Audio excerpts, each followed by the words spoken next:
तो मैं हूं मंतोष और आपका स्वागत करता हूं आपके अपने YouTube चैनल पे। इसका नाम है ए मेडिकल क्लासेस। आज हम कक्षा 12वीं के विषय अर्थशास्त्र के अध्याय कंज्यूमर बिहेवियर यानी कि उपभोक्ता संतुलन के कुछ टॉपिकों को आपके साथ डिस्कस करूंगा। इससे पहले भी हमने इस चैप्टर के कुछ टॉपिकों को डिस्कस कर लिया है। अगर आप उसे नहीं देखे हैं आप उसे अवश्य देखिए। ये वीडियो कंज्यूमर बिहेवियर का तीसरा पार्ट है। इससे पहले 2 पार्ट बन चुका है। चलिए आज देखते हैं आज का पहला टॉपिक क्या है हमारा। आज का पहला टॉपिक है आर्थिक वस्तुएं एवं गैर आर्थिक वस्तुएं में अंतर स्पष्ट करें। ये देखते हैं आर्थिक वस्तुएं और गैर आर्थिक वस्तुएं क्या होती है। आर्थिक वस्तुएं उन वस्तुओं को कहते हैं या फिर सेवाओं को जिसे पाने के लिए हमें किसी न किसी प्रकार से मूल्य या फिर किसी प्रकार का शुल्क चुकाना पड़ता है। उन वस्तुओं को आर्थिक वस्तुएं कहते हैं। दूसरा है गैर आर्थिक वस्तुएं। गैर आर्थिक वस्तुएं ऐसे वस्तुएं जिन्हें पाने के लिए हमें किसी प्रकार का कोई भी मूल्य नहीं चुकाना पड़ता है, उससे हम गैर आर्थिक वस्तुएं कहते हैं। और बाकी यहाँ पे हमने इसका शॉर्ट नोट्स बना दिया है, आप इसे पढ़ सकते हैं। इसे पढ़कर आपको काफ़ी चीज़ें क्लियर होंगी। ये भी साधारण भाषा में खुद से लिखा गया है। हमारा अगला टॉपिक है प्रतिस्थापक तथा पूरक वस्तुओं में अंतर स्पष्ट करें। चलिए देखते हैं क्या है प्रतिस्थापक वस्तुएं एवं प्रतिपूरक वस्तुएं। इसका पहले इन दोनों का परिभाषा हो जाएगा, इन दोनों के बीच का डिफरेंस। तो प्रतिस्थापक वस्तुएं उन वस्तुओं को कहते हैं जो कि एक दूसरे के स्थान पर उपयोग किया जाने वाला वस्तु होता है, या फिर अलग अलग, यानी कि कभी एक वस्तु का उपयोग कर रहे हैं तो अगली बार दूसरे वस्तु का उपयोग करेंगे। ऐसे वस्तुओं को प्रतिस्थापक वस्तुएं कहते हैं। जैसे कि चाय और कॉफ़ी, हम चाय के जगह पे कॉफ़ी भी पी सकते हैं, और नहीं तो फिर अभी चाय पी लिए बाद में कॉफ़ी पी लेंगे, ऐसा भी हो सकता है। तो इन चाय और कॉफ़ी दोनों एक दूसरे के प्रतिस्थापक वस्तुएं हुए। चलिए देखते हैं प्रतिपूरक वस्तुओं की क्या होंगी परिभाषा। प्रतिपूरक वस्तुएं ऐसे वस्तुओं को कहेंगे जो कि एक दूसरे के बिना अधूरे हैं, यानी कि एक दूसरे के बिना बन ही नहीं सकता।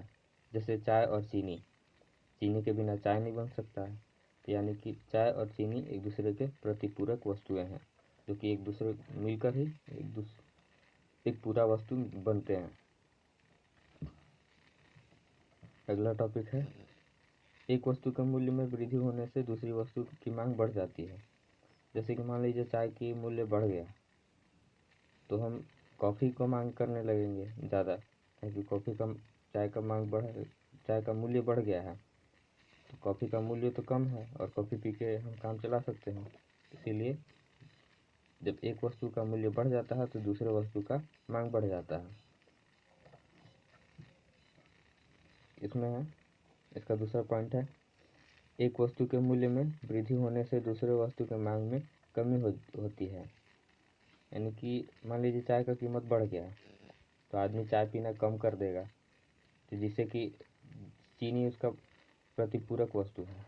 तो जब चाय कम पीना आदमी शुरू कर देगा, यानी कि चाय कम बनेगा, तो जब कम बनेगा तो चाय बनाने के लिए कम चीनी लिया जाएगा, यानी कि इनडायरेक्टली जब चाय का मूल्य बढ़ जाएगा तो चीनी का मांग घट जाएगा। यहाँ पे जो बताया जा रहा है। हमारा अगला टॉपिक है क्या होती है सामान्य वस्तुएं एवं घटिया वस्तुएं। चलिए समझते हैं क्या होता है सामान्य और घटिया वस्तुएं। जब किसी उपभोक्ता की आय में वृद्धि होती है तो वह जिन वस्तुओं की मांग में वृद्धि करता है उस वस्तुओं को सामान्य वस्तु कहते हैं। एवं जब किसी उपभोक्ता की आय में वृद्धि होता है तो वह जिन वस्तुओं की मांग में कमी करता है उसे ही घटिया वस्तु कहते हैं। ये साधारण सी बात है। कोई व्यक्ति का जब आय बढ़ता है तो वो अच्छी अच्छी वस्तुओं को खरीदी करता है, उसे सामान्य वस्तु कहते हैं।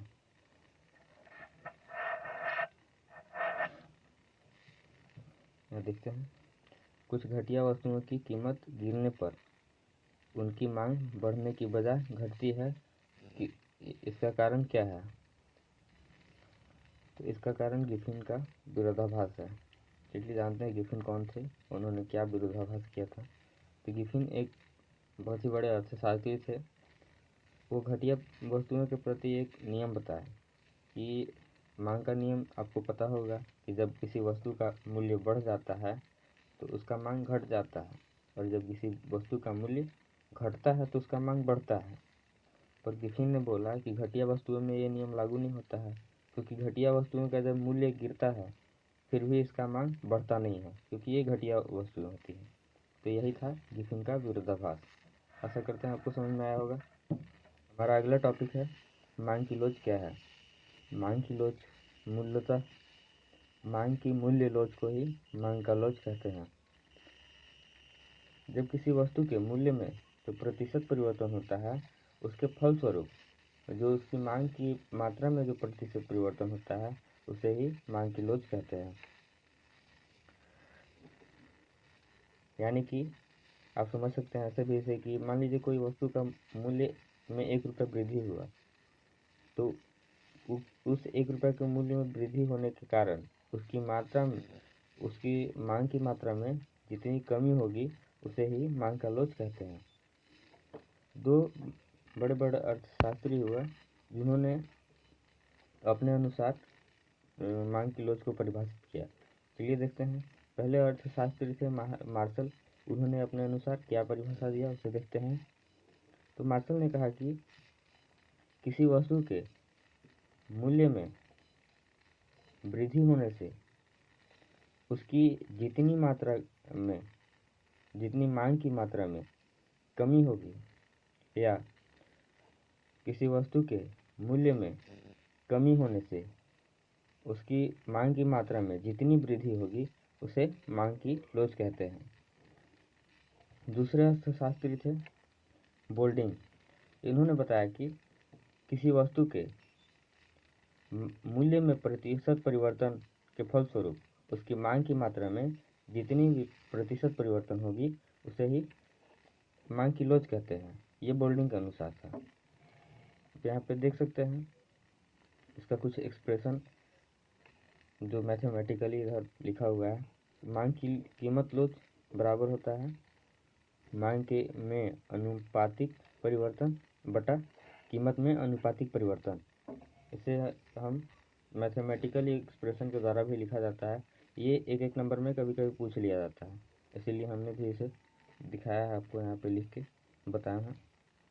ईपी यानी कि प्राइस इलास्टिसिटी, यानी कि मांग की लोच बराबर होता है delta Q by Q. Delta Q यहाँ पे बहुत ही छोटा क्वांटिटी है जो कि क्वांटिटी में परिवर्तित हुआ है, यानी कि इसमें टोटल जो क्वांटिटी उसमें ऐड हुआ है या फिर घटा है वो छोटा भाग। और यहाँ पे है डेल्टा पी बाई पी, यानी कि पी में कितना पी छोटा पी का जो भाग है वो जुटा या फिर घटा है। पी यानी कि प्राइस और क्यू यानी कि क्वांटिटी, यानी कि मूल्य ये हुआ। पी मतलब क्यू यानी कि मात्रा। ये बराबर होता है, इसे थोड़ा सरल किया गया है, हल किया गया है। Delta Q by Q into P by delta P, इसको इस तरह भी लिख सकते हैं delta Q by delta P into P by Q, और ये होता है मांग की लोच के बराबर। आप इसे ध्यान रखिएगा। केवल इधर का ये कुछ नहीं पूछेगा आपसे, अगर पूछेगा भी तो 1 नंबर में ये पूछेगा delta Q by delta P into P by Q ये किसके बराबर होता है, तो ये होगा मांग की लोच के बराबर, यानी कि ईपी के बराबर। हमारा अगला जो टॉपिक है वो है एक वस्तु की मांग की कीमत लोच मापने की व्यय विधि समझाइए। यानी कि एक वस्तु का जो मांग की लोच है मापने का विधि पूछा जा रहा है हमसे यहाँ पे हमसे। चलिए इसे भी समझते हैं। तो मांग की लोच मापने का जो विधि है वो 3 तरह से संभव हो सकता है। एक होता है, पहला है E equal to M 1 equal to E P, यानी कि ई जो है ई पी के बराबर होता है। यहाँ पे शॉर्ट फॉर्म में लिखा गया है। ऐसे कहीं भी किताब में आपको ई मिलेगा, पर ई जो होता है वो ई पी ही होता है। आप इसे समझने के लिए ध्यान में रख सकते हैं। यानी कि इक्वल टू 1 का मतलब है कि जो कीमत लोच है वो 1 के बराबर है, यानी कि इकाई के बराबर लोच इसे बोला जा सकता है। दूसरा है ई इज़ ग्रेटर देन 1, यानी कि इकाई से अधिक लोच है। ई इज़ लेस देन 1, यानी कि इकाई से कम लोच है। चलिए एक एक करके सबको समझते हैं इकाई के बराबर लोच का क्या मतलब है। इकाई के बराबर लोच का मतलब है यही कि यदि किसी वस्तु के कीमत में परिवर्तन करने के बाद भी उसकी जो कुल व्यय में अगर कोई परिवर्तन नहीं होता है तो उस स्थिति को इकाई के बराबर के लोच की स्थिति कहते हैं, यानी कि उस स्थिति में इकाई के बराबर लोच होता है। हमारा दूसरा है इकाई से अधिक लोच। इकाई से अधिक लोच तब होता है जब किसी वस्तु के कीमत में वृद्धि एवं कुल व्यय में कमी तथा कीमत में कमी एवं कुल व्यय में जब वृद्धि होती है, इस स्थिति को इकाई से अधिक लोच की स्थिति कहते हैं। हमारा अगला बिंदु है ई इज लेस देन 1, यानी कि इकाई से कम लोच। इस स्थिति में वस्तु की कीमत बढ़ने के साथ साथ वस्तु के कुल व्यय में वृद्धि एवं वस्तु की कीमत में कमी होने के साथ साथ जब वस्तु के कुल व्यय में कमी होती है, इस स्थिति को इकाई से कम लोच की स्थिति कहते हैं। आप इस सभी चीज़ों को यहाँ पे क्लियर कर सकते हैं। यहाँ पे हमने एक एग्जाम्पल दिया है। यहाँ पे पहले कॉलम में हमने लिखा है प्रति इकाई वस्तु का जो कीमत है, दूसरी कॉलम में लिखा है मांग की मात्रा, और तीसरे कॉलम में लिखा है कुल व्यय, तीसरे अगले यानी कि चौथे कॉलम में लिखा है मांग की लोच। यहाँ पे ये 100 दिखेगा कितने ये प्रतिशत में है, कुल व्यय कितना प्रतिशत व्यय किया गया, आप इसे ध्यान रखिएगा। स्थिति 1, यहाँ पे सबसे पहले कोई व्यक्ति है, वो जब वस्तु का कीमत 10 रुपया था तब वह 10 वस्तु का खरीदी करता है, यानी कि अपना 100% व्यय करता है। और जब वस्तु का कीमत 5 रुपया हो गया, फिर भी वो अगले बार फिर से 10 वस्तु का खरीदी करता है, यानी कि ये 10 और 10 जो खरीदा उसको मिला के 20 हो गया। यानी कि जो पहले 100% व्यय किया था वही 100% फिर से किया।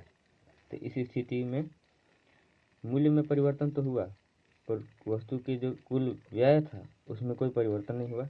इस स्थिति को कहते हैं इकाई के बराबर लोच की स्थिति। यहाँ पे देख सकते हैं इक्वल टू 1, और यहाँ पे भी इक्वल टू 1 की स्थिति को इकाई के बराबर लोच कहते हैं। आप यहाँ से रिलेट कर सकते हैं एक दूसरे को। दूसरा स्थिति है, इसमें जब वस्तु का कीमत 10 था तब मांग की मात्रा 10 थी, यानी कि 10 वस्तु की खरीदी की गई।